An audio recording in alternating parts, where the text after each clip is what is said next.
साथियों, एक नई अपडेट मैं आपके लिए इस वीडियो में फिर से लेकर आ गया हूँ। जी हाँ, मैं बात करने वाला हूँ राजस्थान में निकलने वाली है एक बेहतरीन वैकेंसी जो कि होगी पशु चिकित्सक अधिकारी के नाम से।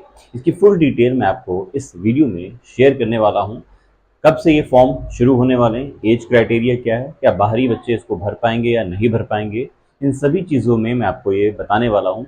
और सिलेक्शन प्रोसेस का क्या होगा कि आपको कौन कौन सी चीज़ें इसमें फेस करनी पड़ेंगी, और अभी से आप इसकी तैयारी में जुड़ जाइए। सारी इन्फॉर्मेशन आपको इस वीडियो में मिलने वाली है। तो आइए बिना देरी किए वीडियो को शुरू कर लेते हैं। तो मैं इम्तियाज़ आपका स्वागत करता हूँ आपके अपने यूट्यूब चैनल इम्तियाज़ क्लासेस पर। आज के इस वीडियो में हम बात करने वाले हैं राजस्थान पशु चिकित्सक अधिकारी की भर्ती के बारे में, जो नोटिफिकेशन बहुत जल्द आपको दिखने में जा रहा है। तो इस पद का नाम होगा पशु चिकित्सक अधिकारी, और इस वीडियो का टाइटल है राजस्थान पशु चिकित्सक अधिकारी भर्ती 2024। पदों की संख्या की अगर हम इसमें बात करें साथियों, तो 1660 संभावित पद है। ये पद बढ़ भी सकते हैं, लगभग 2000 के आसपास ये पद हो भी सकते हैं। फिलहाल जो खबर आ रही है वो है 1660 पदों पर। आवेदन प्रक्रिया की अगर हम बात करें तो आपको फॉर्म ऑनलाइन भरना होगा। आवेदन तिथि और अंतिम तिथि ये मैं दोनों अभी वीडियो के बीच में ही बताने वाला हूँ आपको। वीडियो में बने रहिएगा, कहीं भी जाइएगा नहीं।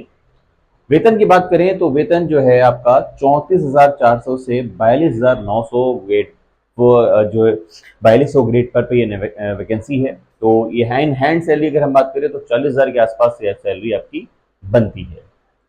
फी की अगर हम बात करें तो यहाँ पर आपको 600 रुपये, अगर आप जनरल हैं, ओबीसी हैं, तो आपको 600 रुपये फी पे करनी होगी। बाहरी राज्य के हैं तो भी फी आपको 600 पे करनी होगी।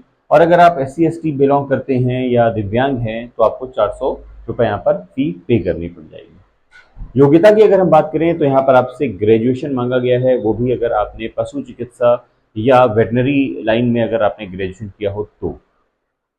एज की बात करें तो आपसे मिनिमम 20 साल और मैक्सिमम यहाँ पर 40 साल की एज मांगी गई है। एज रिलैक्सेशन भी यहाँ पर आपको मिल रहा है as per the norms of the Rajasthan government. उम्मीद है 3 साल और 5 साल की छूट, जो कि सभी जगह मिलती है। ओबीसी को 3 साल और SC ST को 5 साल की छूट मिलती है, वही आपको यहाँ पर मिलने वाली है। एज काउंट जो होने वाली है वो होगी आपकी 1 जनवरी 2025। 1 जनवरी 2025 को आप मिनिमम 18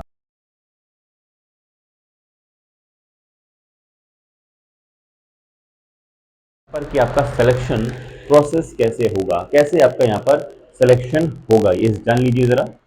बात करें अगर सिलेक्शन प्रोसेस की तो यहाँ पर आपको रिटन एग्जाम देखने को मिलेगा। उसके बाद इंटरव्यू होगा, डॉक्यूमेंट वेरिफिकेशन होगा और मेडिकल होगा।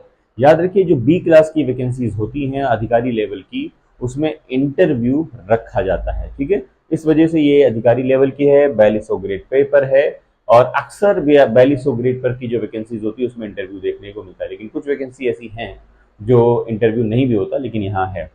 तो अपने इंटरव्यू की भी तैयारी रखिए। इंटरव्यू में क्या क्वेश्चन पूछे जा सकते हैं, इंटरव्यू में रिगार्डिंग आपका राजस्थान और रिलेटेड टू द जॉब आपसे क्वेश्चन पूछे जा सकते हैं। डॉक्यूमेंट वेरिफिकेशन, जो आप डॉक्यूमेंट लगाने वाले हैं, जो आपसे डिटेल मांगी जाने वाली है, वो डॉक्यूमेंट्स आपको यहाँ पर लगाने होंगे। कौन कौन से डॉक्यूमेंट्स वो हो सकते हैं, इन डॉक्यूमेंट्स को यहाँ पर मैं आपको बता देता हूँ। देखिए, आपका आधार कार्ड अपडेटेड होना चाहिए। आपका आधार कार्ड जो होगा वो लगेगा, और लगने के साथ साथ वो अपडेटेड होना चाहिए। जो लास्ट डेट मांगी जाएगी वो ये लास्ट डेट यही होगी। इस डेट के पहले पहले आपको जो है आधार कार्ड मांगा जाएगा। अभी नोटिफिकेशन रिलीज नहीं किया गया, लेकिन उम्मीद है यही लास्ट डेट होगी जो एज वाली है। तो इससे ये होगा कि आपको इसके पहले पहले अपडेट करा लेना है, इसके बाद वाला शायद प्रॉब्लम कर जाए। उसके बाद आपको जितने भी आपके प्रमाण पत्र हैं, जितने भी आपके सर्टिफिकेट्स हैं, उनको तैयार करके रख लीजिए। ठीक है, उसमें प्रमाण पत्रों में कौन कौन सी चीज़ें आ जाती हैं, आपका बर्थ सर्टिफिकेट, या तो आपका जन्म प्रमाण पत्र होगा म्यूनसिपैलिटी ऑफिसर के थ्रू, या तो आपका होगा 10th का सर्टिफिकेट होगा। इन दोनों चीज़ों को माना जाता है, चाहे मिनिमम आपका 10th सर्टिफिकेट तो होगा ही होगा। ठीक है, दूसरी सबसे बड़ी चीज़ होगी आपका कास्ट सर्टिफिकेट। अगर आप ओबीसी या किसी भी रिजर्व कैटेगरी से बिलोंग करते हैं तो आपको इश्यू डेट के पहले पहले आपको अपना सर्टिफिकेट बनवा लेना है। और अगर किसी का 3 साल पुराना है तो भी आपको नया बनवा लेना है, पुराने से काम नहीं चलने वाला है।